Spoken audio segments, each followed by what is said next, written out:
Hey everybody, welcome into Siren Records Monterey. It's not really Fresh Catch Friday. This is a kind of the, I don't know, what do you want to say, a little year-end roundup of what we liked the best? 5 picks of the year, if you can call it that. So we're walled up away from each other here, just so you can see that, and we're just going to go from like 5, 4, 3, 2, 1, and I don't know, we didn't tell each other what we're doing, so we may have overlap, we may not, I don't know, it could be fun. Could happen. Okay, so to get us started, my number 5 pick is car seat headrest, making a door less open. This is on Matador. There you go, you can see it. Okay, so the car seat headrest, they largely became known for their indie rock sound, their use of lo-fi, and this style of album for this one was very much influenced by experiments with One Trait Danger, which is like a little splinter project from Will Toledo and Andrew Katz. And so it really marks a distinct stylistic divergence from the band's previous material, containing elements of like EDM, hip-hop, futurism, doo-wop, soul, and rock and roll, and it is a banger. I love it. I don't think this one went down as well as their last couple of albums. I mean, they've got several, but on Matador, just the 4. But this thing, like, the Can't Cool Me Down and There Must Be More Than Blood. What a tune. God, that's so good. Well, anyway, I really liked this album. It's my number 5 pick. So Yeah, heavy rotation here at the shop for sure. definitely. Love it, love it. I thought Okay. it was Beck for the longest time. Oh, yeah? Yeah, the vocals remind me of Yeah, them. yeah. Okay, So, what'd you find for your number for me 5? is going to be McCartney's McCartney 3. Ooh. You know, long awaited. This is very exciting. It's very DIY, which is probably one of his best attributes, I think. And some of my favorite stuff is done that way. Yeah, it's my top 5. Of course, nothing can top his earlier stuff, and it's just amazing that he's still doing it at this age. And well. It's a gift for the fans, and it was all done during lockdown, which is really cool. And yeah, my favorite tracks are probably the long ones, which is pretty new. He has a track on here that's over 8 minutes long, which is very surprising. Trying to think of the name of it. I did not write notes, but it is on here, and it's longer than 8 minutes. So yeah, check it out. That's cool. Well, I think that, weren't we talking about he didn't really think it was going to be an album. It was just to please himself, like, Exactly. Killing time during lockdown. Yeah. And it just turned into a thing, right? Yeah, he was working on a deluxe set of an older album, and I guess he was, reworking some old songs. And then lockdown happened, and then he just started, winging it, recording stuff, and he was like, "Oh, I got enough material to do a 3rd solo album." Isn't that crazy? Just all me. It's amazing that, when you think about it, he's an older gentleman now, but his vocals are still like spot on, and he can play any instrument. The guy is just like amazing. Pretty amazing. Yeah. Very motivating, too. Okay, that's your number 5, eh? Number 5. Okay, so with number 4, what I chose for number 4 is Tame Impala, The Slow Rush. And this is on Interscope, or, I guess depending, Fiction, Island, Australia. It's all that. Anyway, Slow Rush, 4th studio album from the Australian musical project that is Kevin Parker's Tame Impala. Parker's most fully realized and satisfying effort to date, I would say. I mean, this has definitely garnered more fans for Tame Impala than were before. I mean, the other albums I love this band, but this one, I think, really brought them much more of a wider audience. Would you not say that? That really turned me on to the band, because I wasn't familiar at all. Oh, okay. Then, so I think that's to my point exactly. Than, like, one hit in there. There's like the whole album's very much like that. Well, this album, it seems lyrically it's pretty escapist, but I think Kevin Parker, he likes to operate somewhere in the middle where he does dabble a little bit in personal references, but then a lot of it is big picture stuff too. But that's kind of cool when they do that, because then you can kind of really, it's subjective, you can make it your own, and that's always really pretty cool. But that's my number 4, because it's another one. It was great. How about you? My number 4 is going to be Phoebe Bridgers' Punisher. Very new to me, and I really enjoy the song, what is it, I See You. I just love that intro, and that really gave me a lot of interest into this artist. These run very limited, apparently, right? It's true. Yeah, and that's one thing that really turned me on too, was that like we had all these colored copies when this first came out, and they like went super quick, so that caught my attention. And yeah, this has really grown on me. I'm not really into this type of music, but I mean, it really grew on me. and I really appreciate her as an artist. And I think this is definitely going to win a Grammy. Oh, you think? Yeah, Oh, I okay, think well, this is gonna win. all right. That could be cool. My third, number 3 for me was Blitz and Trevor. Holy smokes, Future Jokes. Say, I know he's laughing because I love this band. I don't know why they don't sell more. If you're not listening to Blitz and Trevor, why aren't you? Because, God, they're one of the most cool American rock bands out there. Anyway, this one, it's on Yep Rock, by the way, and this singer-songwriters, they've been like tackling this like existential sort of questions about life and death since always. And the whole premise of this was their key songwriter, Eric Early, was reading the Tibetan Book of the Dead, and George Saunders, he had 2017 came out with this kind of experimental book, Lincoln in the Bardo. And the Bardo is the time that you spend between your lives on Earth. So it's that little period of in between. I guess some people might call that like a purgatory thing or something like that, right? Sounds Where like it. anyway, before you transition into your next life, you're sort of like in this space and time. And he found that to be really interesting subject matter and wrote a lot of really cool songs about it, and enough to make me go and get the book because I wanted to see like, well, there must be something to this. And it's really interesting the way it's all, of course, it's a work of fiction and it's just through George Saunders, his take on it. But I can see where this writing of this album came through that. It's kind of weird when people are in the Bardo, it's kind of like they don't really realize that they're dead. They think they're maybe sick and they're going to come back, and even they're looking at their own coffins and they call them like sick boxes. They don't get it, but they do understand that they can mess with people to a degree. Yeah, it's really weird. Anyway, great book. You should check that out if you want something kind of spacey and weird. But anyway, this the lyrics of this really take you on a very wild and dramatic journey through songs of things like, let me see, I had to write it down. High water, waist high water in the aftermath of a tragic car wreck. The morning, the kind of hazy morning before like a murderous event. And also just really, they go into the Masonic temple and, take they brought some blotter and they get blitzed to a point of extinction inside here, and then they got to stop for chips and dip before the apocalypse. It's kind of like really out there and great, but what a good writer he is. And this is on this really cool colored vinyl that's like blue, yellow, and white splatter kind of sunburst. But anyway, number 3, and Love it's the back cover. fabulous. Oh yeah, back cover. Wrapped up minivan.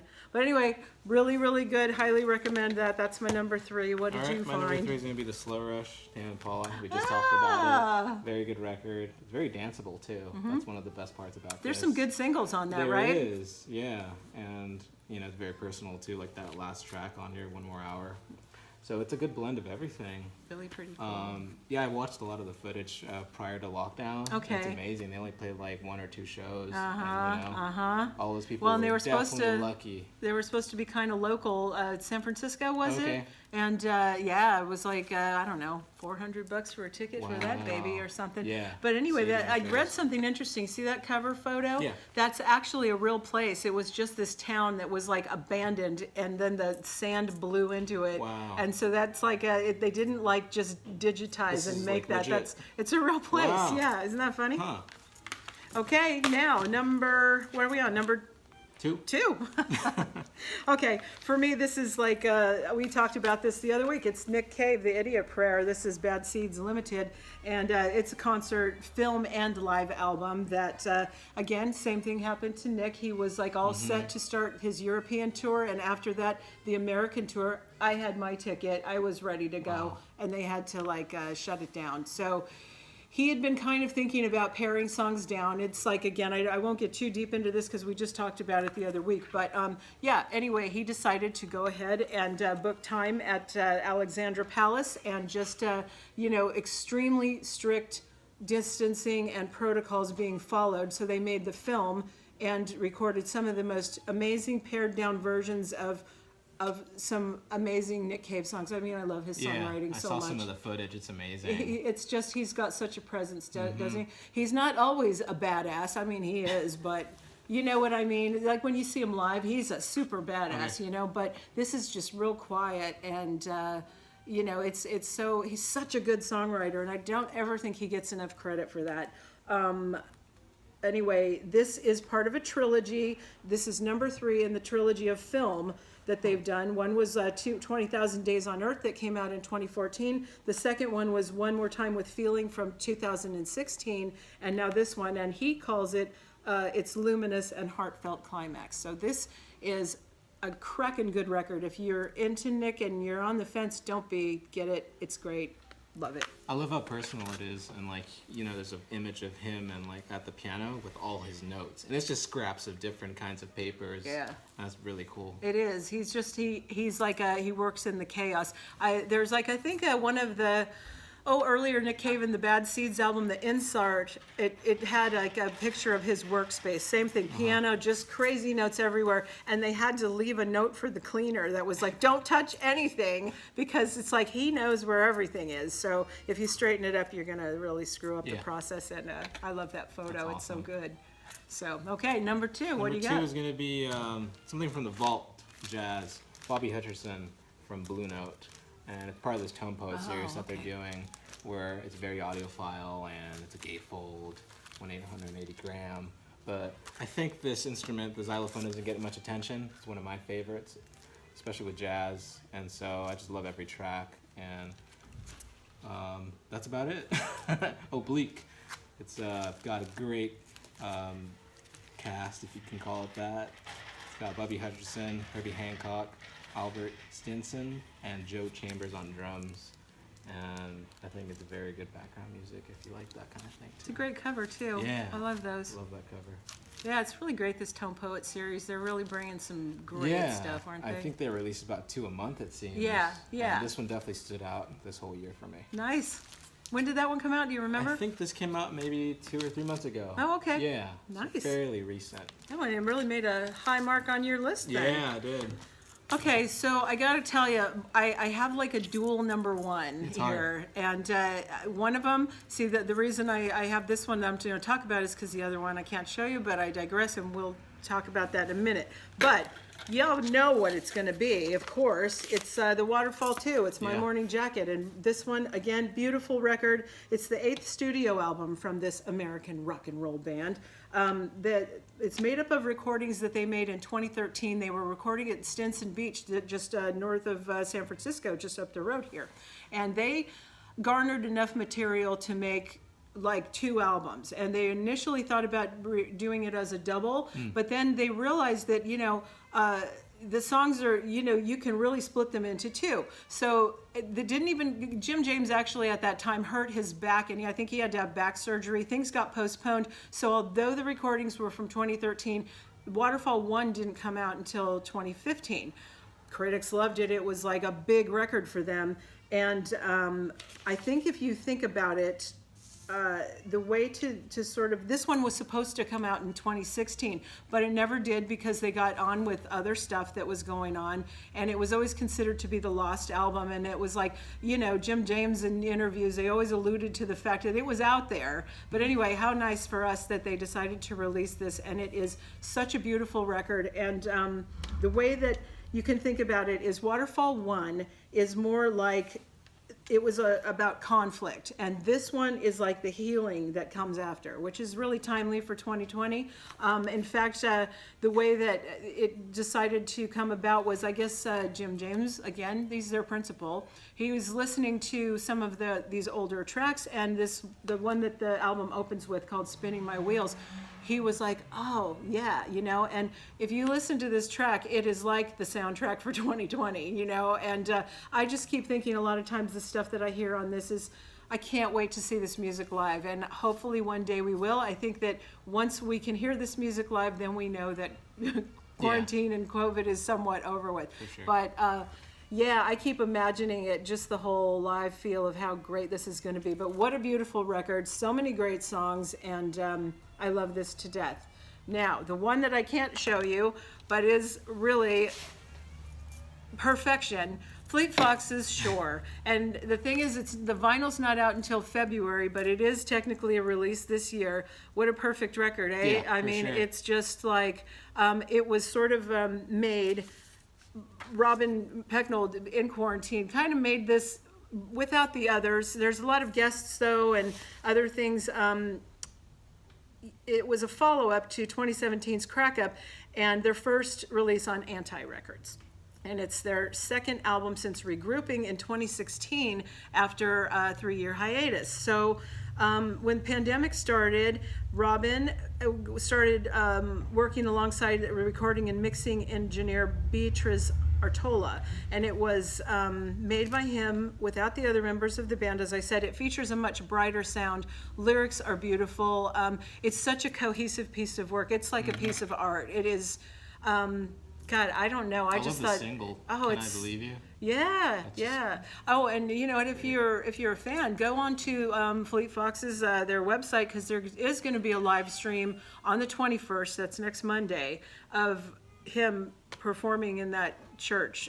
You know, where you'll be able to hear all of this whole album, and man, it's so worth it because it really is a piece of art, you know. Yeah. And the only thing that the reason that it's for me a little bit higher on the scale is only because this was from 2013 music, but you know, still it doesn't take away. But Shore for me, number one most beautiful record I heard all year, and fabulous, just fabulous. Yeah, 2020 was kind of the year of discovery for me with contemporary music. And working here, you know, every week there's so much stuff coming in. Yeah. And even something like the Fleet Foxes was very new to me. It's just something I just kind of put in the back burner. You know, Okay, I knew what they okay. were like, but I just never listened to them.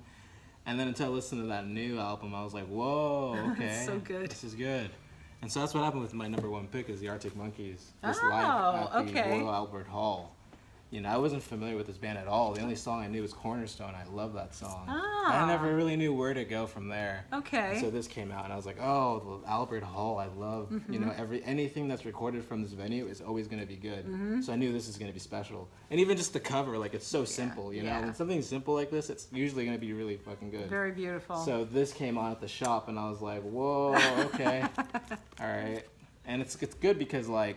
They're very image based, you know, Yeah. with the way they look and Oh, the yeah. swag and everything. So it's good to just listen to the music and just go from there. Yeah. And that really turned me on to this band. And what's that? It's on clear vinyl. It's on clear vinyl. This is like limited too, so it's very neat. Very And, nice.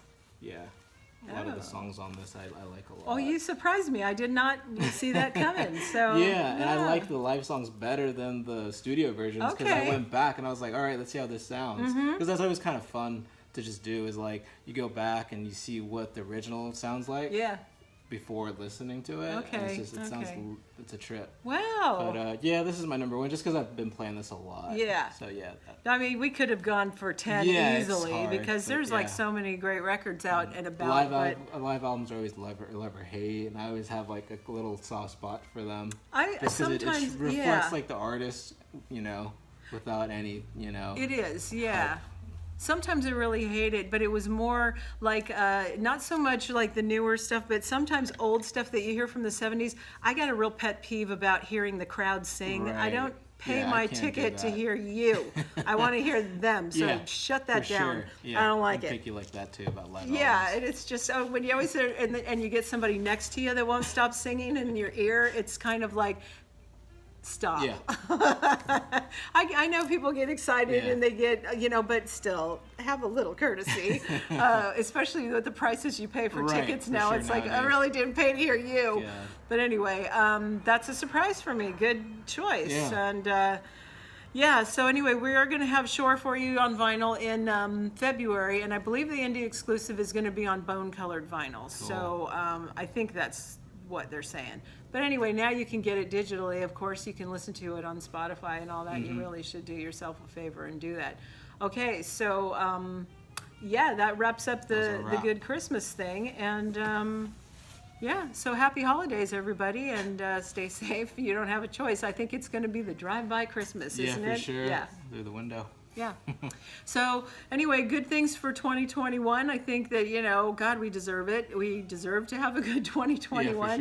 sure. What are we going to do next week? Because it's like a few days before Christmas. Are you going to leave the drive-through window open? You're going to Yeah, we'll accept just any do that. curbside? Just last minute gifts. If you need anything last minute, give Alex a call and set up a little time frame for you, Yeah. and we'll make sure you can get your stuff for those last minute Yeah, shoppers. anytime before 1 or after 2. We're open Yeah. till 4. Yeah. And So, should be good. but you gotta be on the ball because Yeah. we probably want to go home early on Christmas Eve. So For sure. no messing around. Let's get in and get out. Okay. And be sure to go on our Siren eBay because our entire inventory is on there. There you go. That way Yeah, you can Siren avoid, Records. It's "Hey, just do you Siren have Records this, on that?" eBay, right? Yeah, for sure. Yeah. Okay. So that'll show you what's here in now that we can grab for you. And so call and make an appointment. And like he's gone from 1 to 2, so remember that. And okay. Yeah. So all right, we'll see you next time. All right, Thanks, see you guys. later. Bye. Thank you.